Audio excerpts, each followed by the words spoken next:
ದೈಹಿಕವಾಗಿ ಹಲ್ಲೆ ಮಾಡಕ್ ಬರಕತ್ತಾರ. ಎಲ್ಕಲ್ ನಗರದಲ್ಲಿ ಕ್ಯಾರಬೋ ನೀರಿನ ಪ್ಯಾಕೆಟ್ನಲ್ಲಿ ಕಬ್ಬಿಣದ ನಟ್ಟ ಪತ್ತೆಯಾದ ಹಿನ್ನೆಲೆಯಲ್ಲಿ ಕರ್ನಾಟಕ ರಕ್ಷಣಾ ವೇದಿಕೆಯ ಮಹಂತೇಶ್ ವಂಕಲಕುಂಟಿ ಎಂಬರು ಈ ನೀರಿನ ಪ್ಯಾಕೆಟ್ ತಯಾರಿಸುವ ದೀಪ ಅಕ್ವಾ ಮಿನರಲ್ಸ್ ಕಂಪನಿ ವಿರುದ್ಧ ಆಹಾರ ನಿರೀಕ್ಷಣಾ ಅಧಿಕಾರಿಗಳಿಗೆ ದೂರು ಸಲ್ಲಿಸಿದರು. ಇದರ ಬೆನ್ನಲ್ಲೇ ತನಿಖೆ ನಡೆಸಿ ವರದಿ ಒಪ್ಪಿಸಿದ ನಂತರ ಫ್ಯಾಕ್ಟರಿಯ ಮೇಲೆ ದಂಡವನ್ನು ಹಾಕಲಾಗಿತ್ತು. ಈ ಬೆಳವಣಿಗೆ ಮುಗಿಯುವುದರಲ್ಲೇ ಕಂಪನಿ ವಿರುದ್ಧ ದೂರು ನೀಡಿದ ಮಹಂತೇಶ್ ವಂಕಲಕುಂಟಿ ಅವರ ಮನೆಯ ಮುಂದೆ ದೀಪ ಅಕ್ವಾ ಮಿನರಲ್ಸ್ ಕಂಪನಿಯ ಕೆಲಸಗಾರರು ಪ್ರತಿಭಟನೆ ಮಾಡಿ ಹೈಡ್ರಾಮಾ ಮಾಡಿದ ಸನ್ನಿವೇಶ ನಡೆಯಿತು.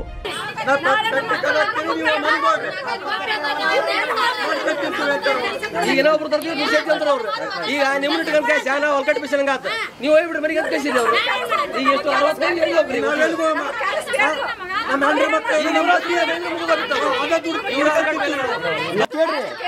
60 ಬಡ ಹೊಟ್ಟೆಗೆ ಹೋದ್ರ ಆಪರೇಷನ್ ಒಂದ್ 2 ಲಕ್ಷ ರೂಪಾಯಿ ಖರ್ಚು ಬರ್ತೀನಿ. ಮಾಲಕ್ ಕೊಡ್ತಾನ ಹೇಳಿ ಮಾಲಕ.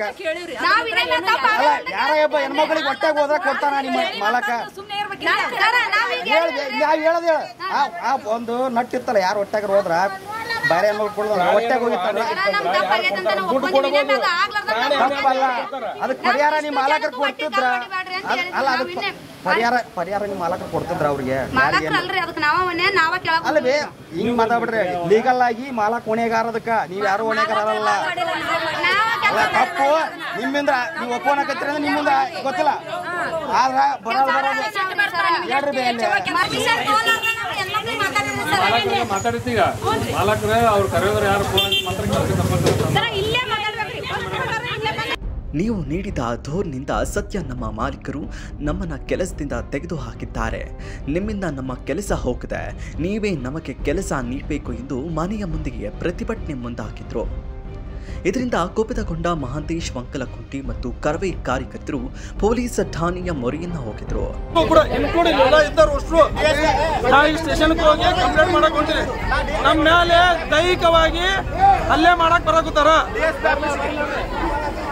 ನೀರಿನ ಪ್ಯಾಕೆಟ್ನಲ್ಲಿ ಕಬ್ಬಿಣದ ನಟ್ಟ ಬಂದಿದ್ದು ಆತಂಕಕಾರಿ ವಿಷಯ. ಇದರ ಬಗ್ಗೆ ತನಿಖೆ ಮಾಡಿ ಎನ್ನುವುದರಲ್ಲಿ ತಪ್ಪೇನಿದೆ?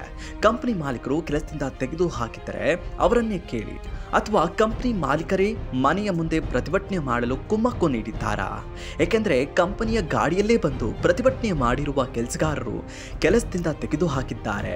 ಕಂಪನಿ ಗಾಡಿಗಳನ್ನು ಅವರಿಗೇಕೆ ನೀಡ್ತಿದ್ರು ಎಂಬುದು ಮಹಂತೇಶ್ ವಂಕಲಕುಂಟಿಯವರ ವಾದ. ಈ ದೇಶದಲ್ಲಿ ಹೋರಾಟಗಾರರಿಗೆ ಮರ್ಯಾದೆ ಅಥವಾ ಒಂದು ಗೌರವ ಕೊಡುವಂಥದ್ದು ಇಲ್ಲ ಅನ್ನೋದು ನಿನ್ನೆಯ ಪ್ರಕರಣದಲ್ಲಿ ಗೊತ್ತಾಗ್ತದೆ. ಯಾಕಂತಂದ್ರೆ ಇವತ್ತು ಕೆಟ್ಟದ್ದು ಆಗಿದೆ, ಅನ್ಯಾಯ ಆಗಿದೆ ಅಂತಂದು ಇವತ್ತು ಹೋರಾಟಗಾರರು ಹೋರಾಟ ಮಾಡಿದರೆ ಹೋರಾಟಗಾರರ ಮನೆ ಮುಂದೆ ಬಂದು ಕುತ್ಕೊಳ್ಳುವಂಥ ಕುರುಗಿಸುವಂಥ ವ್ಯವಸ್ಥೆ ಕೆಲವೊಂದಿಷ್ಟು ಬುದ್ಧಿ ಇಲ್ಲಾರ್ದ ಅವಿವೇಕಿಗಳು ಮಾಡ್ತಾ ಇದ್ದಾರೆ. ಇವತ್ತು ಕ್ಯಾರಿಬೋನಲ್ಲಿ ಸುಮಾರು 12ರಿಂದ 13 ಸೈಜಿನ ಒಂದು ನಟ್ಟು ಬಂದಿದೆ ಪೌಚಲ್ಲಿ, ನೀರಿನ ಪೌಚಲ್ಲಿ. ಅದನ್ನು ಯಾರಾದರೂ ಕುಡಿದಿದ್ರೆ ಏನು ಗತಿ? ಆ ನಟ್ಟು ಕೂಡ ಪೂರ್ತಿ ತುಕ್ಕು ಹಿಡಿದೋಗಿದೆ, ಪೂರ್ತಿ ಜಂಗ್ ಬಂದಿದೆ. ಬಹುಶಃ ಅದು ನಮ್ಮ ಕೈಯಲ್ಲಿ ಸಿಕ್ತು, ನಾವು ಕುಡಿಲಿಲ್ಲ ಯಾರು. ಅದನ್ನು ಸಂಬಂಧಪಟ್ಟ ಅಧಿಕಾರಿಗಳಿಗೆ ಕರೆದ ಕೇಸಿ ತೋರಿಸಿದ್ವಿ, ಅವ್ರು ಏನು ಮಾಡ್ಬೇಕು ಅದನ್ನು ಮಾಡ್ತಾ ಇದ್ದೀನಿ ಅಂತಂದು ಅವರು ಹೇಳ್ತಾ ಇದ್ದಾರೆ. ಆದರೆ ಇಲ್ಲಿವರೆಗೆ ಆದರೂ ಅವರು ಕೂಡ ನಮಗೇನೋ ಅದು ಏನು ಮಾಡಿದ್ದಾರೆ ಏನಿಲ್ಲ ಅನ್ನೋದು ದಾಖಲೆ ಕೇಳಿದ್ರು ಕೊಡ್ತಾ ಇಲ್ಲ. ಬಹುಶಃ ಇದೆಲ್ಲ ನೋಡಿದರೆ ಒಳಸಂಚುವಾಗಿ ಆರೋಗ್ಯ ಇಲಾಖೆಯ ಅಧಿಕಾರಿಗಳು ಈ ಕ್ಯಾರಿಬೋ ಫ್ಯಾಕ್ಟರಿಯ ಮಾಲೀಕರ ಜೊತೆ ಶಾಮೀಲ್ ಅದರ ಅಂತ ನಮ್ಗೆ ಅನ್ನಿಸ್ತಾ ಇದೆ. ಯಾಕಂದರೆ ನಾವು ಕೇಳಿದಂಥ ಪ್ರಶ್ನೆಗೆ ಸರಿಯಾದ ಉತ್ತರ ಸಿಗ್ತಾ ಇಲ್ಲ, ನಾವು ಕೇಳಿದಂಥ ಮಾಹಿತಿ ನೀಡ್ತಾ ಇಲ್ಲ. ಅಂದ್ರೆ ನಾವು ದೂರದಾರರು ಯಾರ ಹತ್ರ ಹೋಗಿ ಕೇಳ್ಬೇಕು? ನಾವು ಇದೇ ದೂರವಾಗಿ ಇದನ್ನು ಮಾಡಿದಕ್ಕೋಸ್ಕರ ನನ್ನ ಮನೆ ಮುಂದೆ ಬಂದು ಕೂತ್ಕೊಂಡ್ರಲ್ಲ ಕ್ಯಾರಿಬೋ ಏನು ಕಾರ್ಖಾನೆಯ ಸಿಬ್ಬಂದಿಗಳು ಅಷ್ಟರು, ನನ್ನ ಮನೆ ಮುಂದೆ ಯಾಕೆ ಕೂತ್ಕೋಬೇಕಿತ್ತು? ನಿಮಗೆ ಕೆಲಸ ಹೋಗಿದೆಯಾ? ಸಂಬಂಧಪಟ್ಟ ಇಲಾಖೆ ಇದೆ, ಕಾರ್ಮಿಕ ಇಲಾಖೆ ಇದೆ, ಅವ್ರ ಹತ್ರ ಹೋಗ್ಬೇಕಾಗಿತ್ತು. ನಮ್ಮನೆ ಹತ್ರ ಯಾಕೆ ಬಂದ್ರಿ ನೀವು? ನಾ ಬಂದಿರೋ ನೀವು ನೋಡಿ, ಉದ್ದೇಶಪೂರ್ವಕವಾಗಿ ನೀವು ಬಂದಿರೋವಂಥರು ಯಾರೂ ಕೂಡ ನಿಮ್ಮನ್ನ ಉದ್ದೇಶಪೂರ್ವಕವಾಗಿ ಬಂದಿಲ್ಲ, ನಿಮಗೆ ಕೊಟ್ಟು ಕಳಿಸಿದ್ದಾರೆ. ಆಮೇಲೆ ನಿನ್ನೆ ನನ್ನ ಮನೆ ಹತ್ರ ಬಂದು ಕುತ್ಕೊಂಡಾಗ ಯಾರೋ ಒಬ್ಬ ಹುಡುಗ ವಿಡಿಯೋ ಕಾಲ್ ಮುಖಾಂತರ ಅವ್ರ ಮಾಲೀಕರಿಗೆ ತೋರಿಸ್ತಾ ಇದ್ದ, ಈ ಥರ ಆಗ್ತಾ ಇದೆ, ಈ ಥರ ನೋಡ್ರಿ ಅಂತಂದು ವಿಡಿಯೋ ಕಾಲ್ ಮುಖಾಂತರ ತೋರ್ಸೋಕತ್ತಿದ್ದ. ಅದು ಕೆಲವೊಂದಿಷ್ಟು ನಮ್ಮ ಮಾಧ್ಯಮ ಸ್ನೇಹಿತರು ಕೂಡ ನೋಡ್ಕೊಂಡಿದ್ದಾರೆ, ಆ ವಿಡಿಯೋನು ಕೂಡ ಮಾಡ್ಕೊಂಡಿದ್ದಾರೆ. ಅಷ್ಟೇ ಅಲ್ಲದೆ ನಮ್ಮ ಮನೆಯಿಂದ ಎದ್ದು ಹೋಗಂತಂದು ಪೊಲೀಸ್ ಇಲಾಖೆಯವರು ಹೇಳಿದ್ರಾಗ ಎದ್ದು ಹೋಗ್ಲಿಲ್ಲ. ಆನಂತರ ಪೊಲೀಸ್ ಇಲಾಖೆಯವರು ಸಂಬಂಧಪಟ್ಟ ಮಾಲೀಕನಿಗೆ, ಕ್ಯಾರಿಬೋ ಮಾಲೀಕನಿಗೆ ಫೋನ್ ಮಾಡಿ ಹೇಳಿದ್ದಾರೆ, ಈಗ ಗಚರ್ ಕಟ್ ಕಳಿಸ್ರಿ ಅಂದುವ. ಆಮೇಲೆ ಅವ್ರಿಗೆ ಯಾರಿಗೋ ಗೊಟ್ರು ಅನ್ನೋಂಗ, ಬಸವರಾಜ್ ಗೊಟ್ರು ಅನ್ನೋಂಗ ಯಾರಿಗೋ ಒಬ್ರಿಗೆ ಫೋನ್ ಮಾಡಿ ಕೇಸಿ ಹೇಳಿದ್ಮೇಲೆ ಎದ್ದು ಹೋಗ್ಯಾರ ಅವರು. ಅಂದ್ರೆ ಇದು ಉದ್ದೇಶಪೂರ್ವಕವಾಗಿ ಕ್ಯಾರಿಬೋ ಮಾಲೀಕನೇ ಇದನ್ನೆಲ್ಲ ಮಾಡಿಸ್ತಾ ಇದ್ದಾನೆ. ಬಹುಶಃ ನೀವು ಮಾಡಿರುವಂಥ ತಪ್ಪನ್ನ ಮುಚ್ಚ ಹಾಕೊಳ್ಳೋಕ್ಕೋಸ್ಕರ ಈ ಥರ ಮಾಡಿದ್ರಪ್ಪ ಅಂದ್ರೆ ಇದು ಆಗೋದಿಲ್ಲ. ಬಂದಿರುವಂಥ ಅಮಾಯಕ ಕಾರ್ಮಿಕರ ಮೇಲೆ ನೀನು ದೂರಣೆ ಮಾಡಾಕತ್ತಿದ್ದೀನಿ ಅವ್ರನ್ನ. ಪಾಪ ಅವ್ರ ಅಮಾಯಕರು, ಅವ್ರನ್ನ ಈ ಹೋರಾಟದಲ್ಲಿ ಕರ್ಕೊಂಬರ್ಬೇಡ. ಯಾಕಂತಂದ್ರೆ ನಾಳೆ ಹೆಚ್ಚು ಕಡಿಮೆ ಆದ್ರೆ ಅವ್ರ ಮೇಲೆ ಕಂಪ್ಲೇಂಟ್ ಆಗತ್ತಪ್ಪ ಅಂತಂದ್ರೆ ನೀನು ಬರೋಂಗಿಲ್ಲ, ನಿನ್ನ ಮನೆಯವರು ಯಾರು ಬರೋಂಗಿಲ್ಲ, ನಿನ್ನ ಮಕ್ಕಳು ಬರೋಂಗಿಲ್ಲ. ಯಾಕೆ ಕಳಿಸ್ತೀಯ ಅವ್ರನ್ನ? ಬಹುಶಃ ನಿನ್ನೆ ನಾ ಕಂಪ್ಲೇಂಟ್ ಮಾಡಿದ್ರಪ್ಪ ಅಂದ್ರೆ ಇದ್ದರು ಅಂತ ಎಲ್ಲರ ಮೇಲೂ ಕಂಪ್ಲೇಂಟ್ ಆಗ್ತಿತ್ತು. ನಾ ಮಾಡಲಿಲ್ಲ. ಯಾಕಂದ್ರೆ ಬಂದಿರೋರು ಎಲ್ಲರಿಗೂ ಅವ್ರಿಗೆ ವಿಷಯ ತಿಳಿದೇ ಬಂದಿರೋರು, ನಿನ್ನ ಒತ್ತಾಯಕ್ಕೋಸ್ಕರ ಬಂದವರು, ಉದ್ದೇಶಪೂರ್ವಕವಾಗಿ ಬಂದರಲ್ಲ. ಆಮೇಲೆ ನಿನ್ನ ಗಾಡಿನ ಕೊಟ್ಟು ಕಳಿಸಿದ್ಯಾ ಅವ್ರಿಗೆ ಅಷ್ಟ್ರಿಗೂ. ಆಮೇಲೆ 2023ರಲ್ಲಿ ಅವನದು ಏನಿದೆ ಕ್ಯಾರಿಬೋದು ಲೈಸೆನ್ಸ್, ಗ್ರಾಮ ಪಂಚಾಯತ್ನ ಲೈಸೆನ್ಸ್ ರಿನ್ಯೂವಲ್ ಆಗಿದ್ದೆ ಲಾಸ್ಟ್ 2023ರಲ್ಲಿ. 2023ರಿಂದ 2025 2 ವರ್ಷ ಆದರೂ ಕೂಡ ಇದಕ್ಕೆ ಒಳ್ಳೆ ರಿನ್ಯೂವಲ್ ಆಗಿಲ್ಲ. ಇದಕ್ಕೆ ಗ್ರಾಮ ಪಂಚಾಯತಿಯವರು ಯಾಕೆ ಕೂತ್ಕೊಂಡ್ರು, ಸುಮ್ಮನೆ ಕೂತ್ಕೊಂಡ್ರು ಅನ್ನೋದು ಗೊತ್ತಾಗ್ತಾ ಇಲ್ಲ. ಆಮೇಲೆ ಸಂಬಂಧಪಟ್ಟ ಆರೋಗ್ಯ ಅಧಿಕಾರಿ ನಿರೀಕ್ಷಕರು ಏನಾದ್ರು ಅವ್ರು ಯಾಕೆ ಸುಮ್ಮನೆ ಕೂತ್ಕೊಂಡ್ರು ಅನ್ನೋದು ಗೊತ್ತಾಗೋಲ್ಲ. ನಾನು ಆವಾಗಲೇ ಹೇಳಿದ್ನಲ್ಲ, ಇದು ಎಲ್ಲ ಆಗಿ ಓವರಾಲ್ ಆಗಿ ಆರೋಗ್ಯ ಅಧಿಕಾರಿಗಳು ಮತ್ತು ಕ್ಯಾರಿಬೋದವರು ಇವರೆಲ್ಲರೂ ಅವ್ರವ್ರು ಇಬ್ಬರು ಕಂಬೈಂಡ್ ಆಗಿ ಇದನ್ನ ಕೇಸ್ ಮುಚ್ಚಿ ಹಾಕೋಕಂತ ನೋಡ್ತಾ ಇದ್ದಾರೆ. ನಾವು ಇದನ್ನು ಸುಮ್ಮನೆ ಕೂತ್ಕೊಳ್ಳಂಗಿಲ್ಲ. ಕರ್ನಾಟಕ ರಕ್ಷಣಾ ವೇದಿಕೆ ಸಮಸ್ತ ಬಾಗಲಕೋಟೆ ಪದಾಧಿಕಾರಿಗಳು, ಜಿಲ್ಲಾಧ್ಯಕ್ಷರಾಗಿರ್ಬೋದು, ಜಿಲ್ಲಾ ಉಪಾಧ್ಯಕ್ಷರಾಗಿರ್ಬೋದು, ಆಮೇಲೆ ನಮ್ಮ ಕರ್ನಾಟಕ ರಕ್ಷಣಾ ವೇದಿಕೆ ವಕೀಲರ ಬಳಗರಾಗಿರ್ಬೋದು, ಆಮೇಲೆ ವಿದ್ಯಾರ್ಥಿ ಘಟಕ ಆಗಿರ್ಬೋದು, ರೈತ ಘಟಕ ಆಗಿರ್ಬೋದು, ಎಲ್ಲ ಘಟಕದವ್ರು ಕೂಡ್ಕೊಂಡು ಈ ಹೋರಾಟವನ್ನು ಜಿಲ್ಲಾ ವ್ಯಾಪ್ತಿ ಮಾಡ್ತೀವಿ ಅಂತಂದು ಮಾನ್ಯ ನನ್ನ ಮಾಧ್ಯಮ ಮುಖಾಂತರ ನಾವು ವಿನಂತಿ ಮಾಡ್ಕೋತೀನಿ. 3 ಒಬ್ಬರು ಪತ್ರಕರ್ತರು ಈ ಬಾಟ್ಲಿ ಒಳಗೆ ಕೊಪ್ಪಿ ಜೋಂಡ ಐತಂತಂದು ಪ್ರಕರಣ ದಾಖಲೆ ಮಾಡಿದ್ರು ಅಂದ್ರೂ ಕೂಡ ಆ ಪತ್ರಕರ್ತರಿಗೆ ಸರಿಯಾದ ಒಂದು ಮಾಹಿತಿನೂ ಕೂಡ ಕೊಟ್ಟಿಲ್ಲ. ಅದು ಕೇಳಿದ್ರಪ್ಪ ಅಂತಂದ್ರೆ ಅದನ್ನು ಕೂಡ ಅವರು ಏನು ಸರಿಯಾಗಿ ರೆಸ್ಪಾನ್ಸ್ ಮಾಡೋವಲ್ರು. ಎಷ್ಟರ ಮಟ್ಟಿಗೆ ಇದೇ ಒಂದು ಪ್ರಕರಣ, ಸಾಕಷ್ಟು ಪ್ರಕರಣ ಅದಾವೆ ಕ್ಯಾರಿಬೋದು ವಿರುದ್ಧ.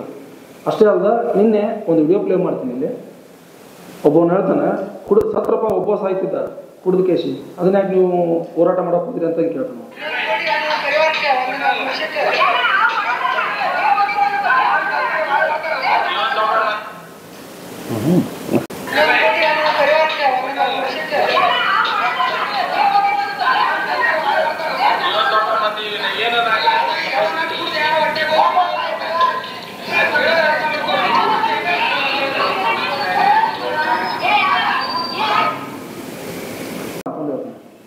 ಅಂದ್ರೆ ಇವತ್ತು ನಟ್ ಹಾಕಿ ಕೊಡ್ತಾರ, ನಾಳೆ ವಿಷ ಹಾಕಿ ಕೊಟ್ಟರು ಕುಡಿಬೇಕಾ?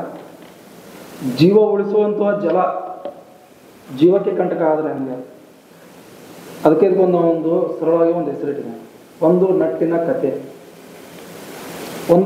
ಕತೆ. ಅಂದ್ರೆ ಇವರು ವಿಷ ಹಾಕಿ ಕೊಟ್ಟರು ಕುಡಿಬೇಕು, ನಾಳೆ ಒಂದು ಕೂದಲ ಹಾಕಿ ಕೊಟ್ಟರು ಕುಡಿಬೇಕು, ಕಾಫಿ ಜಿಡ್ರ ಹಾಕಿ ಕೊಟ್ಟರು ಕುಡಿಬೇಕು, ಹಲ್ಲಿ ಹಾಕಿ ಕೊಟ್ಟರು ಕುಡಿಬೇಕಾ? ಅದಕ್ಕೆ ನಾನು ನನ್ನ ಮಾಧ್ಯಮ ಮಿತ್ರರಿಗೆ ವಿನಂತಿಸ್ಕೊಳ್ತೇನೆ ಅಂದರೆ, ಇಳಕಲ್ ಜನತೆಗೆ ಮತ್ತು ಸಮಸ್ತ ಕರ್ನಾಟಕ ಜನತೆಗೆ ವಿನಂತಿಸ್ಕೊಳ್ತೇನೆ ಅಂದರೆ, ಕುಡಿಯೋಕ್ಕೆ ಯೋಗ್ಯವಲ್ಲ ಕ್ಯಾರಿಬೋ ನೀರು. ದಯವಿಟ್ಟು ಯಾರೂ ಕೂಡ ಕುಡಿಬೇಡಿ.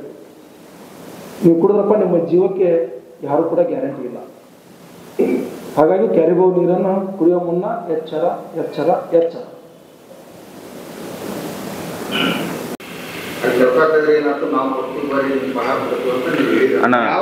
ಅಣ್ಣ ಈಗ ವಾದ ಅಲ್ಲಿ ಕೊಡ್ತಿದ್ರು, ಅದ ಪಗಾರ ಕೊಡ್ತೀವಿ, ಬರೀ ಅಂತ ನೀವು ಅಂದಿರಂತ. ಅಣ್ಣ ನಾವು ಅವ್ರಿಗೆ ಮನಿತನ ಹೋಗಿಲ್ಲ, 3 ಹೊತ್ತು ಊಟ ಹಾಕ್ತೀವಿ, ಪಗಾರ ಕೊಡ್ತೀವಿ ಅಂತೇಳಿ ನಮ್ಮ ಏಕೆ ಹಲ್ಲೆ ಮಾಡಕ್ ಬಂದಾಗ ನೋಡು ನಮಗೆ ಗೊತ್ತಿಲ್ಲ ಅಂತಂದಾಗ, ಇಲ್ಲ ನಮಗೆ ಮಾಲಕ್ 3 ಹೊತ್ತು ಊಟ ಹಾಕ್ತಿದ್ದ, ಪಗಾರ ಕೊಡ್ತಿದ್ದ, ನೀವು ಕೊಡ್ಲೇಬೇಕು, ಇಲ್ಲಾಂದ್ರೆ ನಿಮ್ಮನ್ನು ಹೊರಗೆ ಬಿಡಾಗಿಲ್ಲ, ಇಲ್ಲಿ ತರ ಪಂಚಾಯತ್ ಇಲ್ಲಿದ್ರ ಅಂತಂದು ನಮ್ಗೆ ಧಮ್ಕಿ ಕೊಟ್ಟರು. ಧಮ್ಕಿ ಕೊಟ್ಟಾಗ ನನ್ನ ಹೊಲದಲ್ಲಿ ಕೆಲಸ ಇದೆ, ನೀವು ಮಾಡ್ರಮ್ಮ ಅಂತ ಹೇಳಿದ್ದು ಕರೆಯವು. ನಾನು 3 ಹೊತ್ತು ಊಟ ಹಾಕ್ತೀನಿ, ಪಗಾರ ಕೊಡ್ತೀನಿ ಅಂತ ನಾನು ಹೇಳಿಲ್ಲ. ನಾನು ಸೇಫ್ಟಿಗೋಸ್ಕರ ನನಗೆ ಬಡಿತಾರ ಅಂತದಕ್ಕೆ, ನನಗೆ ಅಲ್ಲಿ ಹಲ್ಲೆ ಮಾಡ್ತಾರ ಅನ್ನೋದಕ್ಕೆ ನಾನು ಅವ್ರಿಗೆ ಹೇಳಿನಿ, ನಾನು ಪಗಾರ ಕೊಡ್ತೀನಿ ಅಂತ ಹೇಳಿಲ್ಲ, ನನ್ನಲ್ಲಿ ಹೊಲದಲ್ಲಿ ಕೆಲಸ ಮಾಡ್ರಿ ಅಂತ ಹೇಳಿ ನಾನು ಅದು ಮಾತಾಡಲಿಲ್ಲ ಅಂದ್ರೆ ಬಡಿತಿದ್ರು ಅವರು. ನೀವು ಪಂಚಾಯತಿಗೆ ಯಾಕೆ ಹೋಗಿದ್ರಿ? ನಾನು ಅದು ದಾಖಲಾತಿ ತಗೊಳಕ್ ಹೋಗಿದ್ವಿ ರೀ. 2023 ನಿಮ್ಗೆ ಅವಾಗಲೇ ತೋರಿಸಿದ್ನಲ್ಲ ನಾನು ಕುಡಿಯೋ ಶುದ್ಧ ನೀರಿಗೋಸ್ಕರ ಇದು 2023ಕ್ಕೆ ಲಾಸ್ಟ್ ಅವರು ರಿನೋಲ್ ಕೇಳಕ್ಕಂತ ಹೋಗಿದ್ವಿ ನಾವು.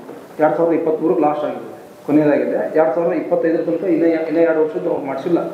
ಯಾವ ಕಾರಣಕ್ಕೆ ಮಾಡಿಸಿಲ್ಲ ಅಂತಂದು ಉದ್ದೇಶಕ್ಕೋಸ್ಕರ ನಾವು ಕೇಳಕ್ಕಂತಂದು ಹೋಗಿದ್ವಿ. ನಾವು ಹೋಗೋ ಟೈಮಲ್ಲಿ ಕ್ಯಾರಿಬೋದ ಕಂಪ್ನಿ ಮುಂದಾಸೆ ಹೋಗ್ಬೇಕಲ್ಲ, ಹೋಗೋದ್ನಾಗ ಅಲ್ಲಿ ಮಾಲೀಕರು ಕುಂತಿದ್ರು, ಮಾಲೀಕಿನ ಮಗನು ಕುಂತಿದ್ರು. ನೋಡ್ಕೊಂಡು ನಾವು ಹೋಗೋದೆಲ್ಲ ನೋಡಿಕೊಂಡು ಅವ್ರು ಅಷ್ಟನ್ನು ಕಳಿಸ್ಯಾರ. ಇವ್ರು ಕಂಪ್ನಿ ಬಂದೈತೆ ಅಂತಂದು ಹೇಳ್ತಾರೆ. ಆದ್ರೆ ಬಂದಿರುವಂಥ ಎಲ್ಲ ಹೆಣ್ಮಕ್ಳು ಏನಂದ್ರೆ ಕಂಪ್ನಿ ಹಾಕೊಂಡಿರುವಂಥ ಕಂಪ್ನಿ ಕೊಟ್ಟಿರುವಂಥ ಸೀರೆಯಲ್ಲೇ ಬಂದಿದ್ದಾರೆ. ಮತ್ತು ಕಂಪ್ನಿ ಚಲೋ ಐತೆ ಅಂತ ತಿಳ್ಕೊಬೇಕು ಅಥವಾ ಬಂದೈತೆ ಅಂತ ತಿಳ್ಕೊಬೇಕು ನಾವು. ಅವ್ರು ಇನ್ನೊಂದು ಹಣ ಕೊಡ್ತಾರೆ, ದುಡ್ಡು ಕೇಳಿ ಸರ್ ಇವಾಗ ಕಳ್ಳ ಸಿಕ್ಕಿದ ಮೇಲೆ ನೂರೆಂಟೆಲ್ಲ ಸುಳ್ಳು ಹೇಳ್ತಾನೆ. ಇಲ್ಲ, ನಿನ್ನೆ ಅಲ್ಲಿ ಹೋದಾಗ ಅವರು ಒಂದು ದುಡ್ಡು ಕೇಳಿದ್ರು ಅಂತ ಹೇಳಿ ಅದಕ್ಕೆ ನಾವು ಕೂಡ ಪ್ರಶ್ನೆ ಮಾಡಿದ್ವಿ. ಯಾರು ಕೇಳಿದ್ರು ಅಂದ್ರೆ ನಾವೇನೋ ಕೇಳಿದ್ವಿ ಅಂತ ಹೇಳಿದ್ರು. ನಾವು ಕೇಳಕ್ಕೆ ನಾನು ಅವ್ರು ಬಂದೆ, ನಾವು ಕಂಪ್ನಿಯವರ ದುಡ್ಡು ಕೇಳಾಕ ಹಂಗಾದ್ರೆ ನಿಮ್ಗೆ ವಿಷಯ ಗೊತ್ತಿದ್ರೆ ದುಡ್ಡು ಕೊಟ್ಟಿದ್ದಂತ ಬಂದವ್ರು ಯಾರು, ಅವ್ರು ಯಾರು ತೋರ್ಸ್ ಅಂತ ಹೇಳಿದ್ರೆ ಅವ್ರ ಮುಂದೆ ಏನೋ ಮಾತಾಡಿಲ್ಲ. ಅಲ್ಲೇ ಮಾತಿಗೆ ಅವ್ರು ನಿಲ್ಲಿಸ್ಬಿಟ್ರು, ಗ್ರಾಮವನ್ನು ಕೊಟ್ಟರು. ಸುಮ್ಮನೆ ಏನಂತಂದ್ರೆ ಒಳಸಂಚೆ ಮಾಡ್ಕೊಂಡ್ಬಿಟ್ಟಿದ್ದಾರೆ ಆಲ್ರೆಡಿ ಅವರು. ಸರ್ವೆ ಕಾರ್ಯಕರ್ತರ ಮೇಲೆ ನಾವು ಗುರುವೆ ಎಲ್ಲ ಕೊಡಿಸ್ಬೇಕು, ಅವರ ಚಾರಿತ್ರ್ಯ ವದನವನ್ನು ನಾವು ಮಾಡಬೇಕು ಅಂತೇಳಿ ಆಲ್ರೆಡಿ ಅವರೊಂದು ಪ್ರೀ ಪ್ಲಾನ್ ಅನ್ನ ಮಾಡಿಕೊಂಡು ಕಾರ್ಮಿಕರನ್ನ ಇಟ್ಕೊಂಡು ನಮ್ಮ ಮೇಲೆ ದೋಷಾರೋಪಣೆ ಮಾಡಲೇಬೇಕು ಅಂತ ಈ ರೀತಿ ಒಂದು ನಾಟಕವನ್ನು ಪ್ರಾರಂಭ ಮಾಡಿದ್ದಾರೆ. ಅವ್ರ ನಾಟಕವನ್ನು ಯಶಸ್ವಿ ಆಗಲಿ ನಾವು ಕೂಡ ಬಯಸ್ತೀವಿ. ಆ ನಾಟಕ ಯಶಸ್ವಿ ಆಗದಿರೋ ನೋಡುವಂತ ಕೆಲಸ ನಾವು ಕೂಡ ಮಾಡ್ತೀವಿ.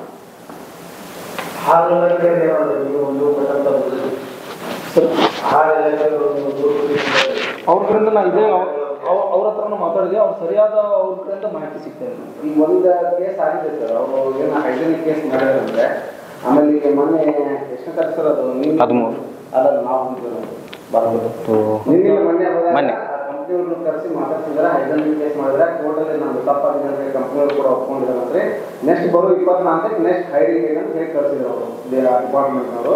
ಆಯ್ತು ಸರ್ ಅಂತ ಹೇಳಿ ಬಂದಿದ್ರು. ಆಮೇಲೆ ಇವರು ಹೇಳ್ತಾರೆ ನಟ್ ನಾವು ಹಾಕಿಲ್ಲ ಅಂತಂದು ಒಳ್ಳೆ ಹೇಳ್ತಾರೆ ಒಂದಿಷ್ಟು ಜನ. ಬಟ್ ನಟ್ ಹಾಕಿದ್ದೆ ನಾವು ನಮ್ಮ ಕಂಪ್ನಿದ ಅಂತಂದು ಕೆಲವೊಂದಿಷ್ಟು ನಮ್ಮ ಮಾಧ್ಯಮ ಸ್ನೇಹಿತರು ಅವ್ರು ಒಪ್ಕೊಂಡ್ರು. ಅಂದ್ರೆ ಹಾಕಿಲ್ಲ ಮತ್ತು ಹಾಕಿಲ್ಲ ಅಂದ್ರೆ ತಿಳ್ಕೊಳ್ಳಿ. ಇಷ್ಟ್ರ ಮೇಲೆ ಯಾವ ರೀತಿ ಇವರು ಆಟ ಆಡ್ತಿದ್ರು. ಒಮ್ಮೆ ಹಾಕಿನ ನಮ್ದು ತಪ್ಪು ಒಪ್ಕೊಳ್ಳೋದು ಅವ್ರು ತಾವೇ. ಒಮ್ಮೆ ನೋಡಿದ್ರಪ್ಪ ಅಂತಂದ್ರೆ ನಾವು ಹಾಕಿಲ್ಲ ಅಂತಂದು ಹೇಳೋದು. ಬಟ್ ಇವತ್ತು ನಿನ್ನೆ ನಾವು ಬಂದಾಗ ನೋಡಿದ್ರಪ್ಪ ಅಂತಂದ್ರೆ ಇಲ್ಲಿ ಪಂಚಾಯತಿ ಮುಂದೆ ನಾವೇ ಹಾಕಿದ್ದೀವಿ ಅಂತಂದ್ರೆ ಕೆಲವೊಂದಿಷ್ಟು ಕಾರ್ಮಿಕರು ಹೇಳ್ತಾರೆ. ಒಳ್ಳೆಯಲ್ಲಿ ಬಂದಾಗ ನಾವು ಹಾಕಿಲ್ಲ ಅಂತ ನಮ್ಮ ಮನೆ ಮುಂದೆ ಬಂದು ಕುತ್ಕೊಂಡಾಗ ಹಾಕಿಲ್ಲ ಅಂತಂದು ಹೇಳ್ತಾರೆ. ಅಂದ್ರೆ ಕೆಲವೊಂದಿಷ್ಟು ಜನ ನೋಡ್ಬೇಕು. ಇನ್ನೊಂದಿಷ್ಟು ಅಲ್ಲಿ ಗರ್ಮಕ್ಳು ಎಲ್ಲರೂ ಬಂದಿದ್ರು, ಕುಡಿದ ಕೇಸ್ ಬಂದಾರ. ಹೆಂಗ್ ಬೇಕಾದಂದ್ರೆ ಅವಾಚ್ಯ ಶಬ್ದಗಳಿಂದ ಬೈಯೋದು. ಆನಂತರ ಏನೋ ಕುಡಿದು ಸತ್ರಪ್ಪ ಅಂತಂದ್ರೆ ಒಬ್ಬನ ಸಾಯ್ತಿದ್ದಲ್ಲ, ಸತ್ತಾಗ ಮುಂದೆ ನೋಡ್ಕೊಂತಿದ್ವಿ ನಾವು.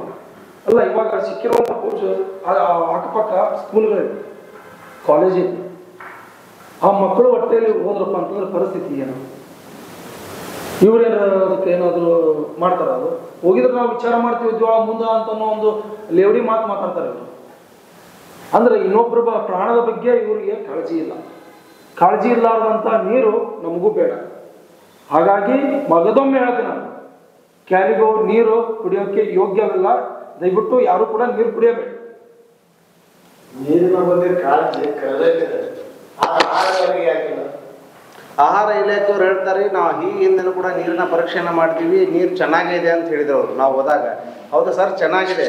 ನಟಗೋಲ್ಡ್ ಕೇವಲ ಒಂದೇ ಪಾಕೆಟಲ್ಲಿ ಬಂದಿದೆಯಲ್ಲ, ಆ ಪಾಕೆಟಲ್ಲಿ ಬರೋಕ್ಕಿಂತ ಮುಂಚೆ ನೀರನ್ನು ಶೇಖರಣೆ ಮಾಡಿರ್ತದೆ. ಅದರಲ್ಲಿ ಆ ನಟಗೋಲ್ಡ್ ಬಿದ್ದುಬಿಟ್ಟಿದೆಯಲ್ಲ, ಆ ನೀರು ಕೂಡ ಅದಕ್ಕೆ ವೇಸ್ಟ್ ಆದಂಗೆ ಆಯಿತು. ಮತ್ತು ಅದನ್ನು ಪರೀಕ್ಷೆ ಮಾಡಿದ್ರೆ ನೀವು ಲ್ಯಾಬ್ ಟೆಸ್ಟ್ ಕಳಿಸಿದ್ರೆ ಸರ್, ಇನ್ನೂ ಲ್ಯಾಬ್ ಟೆಸ್ಟ್ ಬಂದಿಲ್ಲ ಅಂತ ಉತ್ತರ ಕೊಟ್ಟಿದ್ದಾರೆ.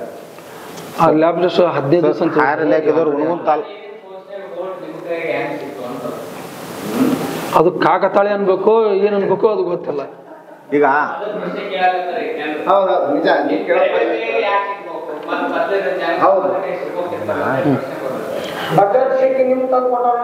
ಇವಾಗ ಒಬ್ಬ ಮಕ್ಳು ಹೋಗಿರ್ತಾವ. ಮಕ್ಳು ಹೋಗೋದ್ನಾಗ ಎಡವೋದಂತೂ ಸಾಮಾನ್ಯ. ನೀನೇ ಯಾಕೆ ಎಡವತ್ತೀವಿ, ಮಕ್ಳು ಯಾಕೆ ಎಡವಲ್ರು ಅಂತ ಕೇಳಿದ್ರಪ್ಪ ಅಂದ್ರೆ ಏನು ಹೇಳ್ತೀರಿ? ಇವಾಗ ಏನು ಸಿಕ್ಕಿದೆ ಅದು ನಮ್ಮ ಕೈಯಾಗ ಸಿಕ್ಕಿದೆ ಅನ್ನೋಕೆ ನಾವೇ ಖರೀದಿಸಿದ್ವಿ. ಅದನ್ನ ಖರೀದಿಸಿದ್ಮೇಲೆ ಸಿಕ್ಕಿದೆ. ಅದಕ್ಕೆ ಎಲ್ಲಿ ಖರೀದಿ ಮಾಡಿದ್ವಿ ಅನ್ನೋದು ಕೂಡ ನನ್ನ ಕಡೆ ಐತೆ. ಇಲ್ಲ, ಅವ್ರ ಪ್ರಶ್ನಾವಳಿ ಸತ್ಯ ಸರ್, ಇಲ್ಲ ಅಂತ ಹೇಳಂಗಿಲ್ಲ. ಅದಕ್ಕೆ ಉತ್ತರ ಏನಂತ ಹೇಳಿದ್ರೆ ಬಂದಂತ ಡಿಪಾರ್ಟ್ಮೆಂಟ್ ಅವರು ಕೂಡ ಆ ಪಾಕೆಟ್ ಅನ್ನ ಪರಿಶೀಲನೆ ಮಾಡಿದ್ದಾರೆ. ನಮ್ಮ ಕೈಯಲ್ಲಿ ಸಿಕ್ಕಿದ್ರೆ ಅದಕ್ಕೆ ನಾವೇ ಏನಾದ್ರು ರೆಡಿ ಮಾಡಿದ್ರೆ ಆ ಪರಿಶೀಲನೆ ಮಾಡ್ತಕ್ಕಂಥ ಅಧಿಕಾರಿಗಳು ಹೇಳ್ತಿದ್ರು ಇದು ಡೂಪ್ಲಿಕೇಟ್ ಅಂತ ನಮ್ಗೆ ಉತ್ತರ ಕೊಡ್ತಿದ್ರು. ಅದು ಅವರೇ ಮಾಡಿದ್ರು ಅಂತ ಅವ್ರು ಹೇಳಿದ್ದಾರೆ, ಒಪ್ಕೊಂಡಿದ್ದಾರೆ. ಅದು ಕೂಡ ಸತ್ಯ ಇದೆ. ಅವರಲ್ಲಿ ಮತ್ತೊಂದಿಷ್ಟು ಪ್ರಶ್ನೆ ಹಂಗೆ ಸಹಜ ಸರ್ ಪ್ರಶ್ನೆಗಳು ಈಗ ಬೇಕಂತಲೇ ಹಾಕಿ ಮಾಡಕ ಅದಕ್ಕೆ ಸೀಲ್ ನಮ್ಮದಲ್ಲ ಸೀಲ್ ನಮ್ಮ ಕಡೆ ಮಾಡಕ್ಕಾಗಲ್ಲ ಸೀಲ್ ನಮ್ಮದಲ್ಲ. ಇನ್ನಷ್ಟು ಅಪ್ಡೇಟ್ಗಳಿಗಾಗಿ ಫಾಲೋ ಮಾಡಿ ವಿಜಯ ಧ್ವನಿ ನ್ಯೂಸ್.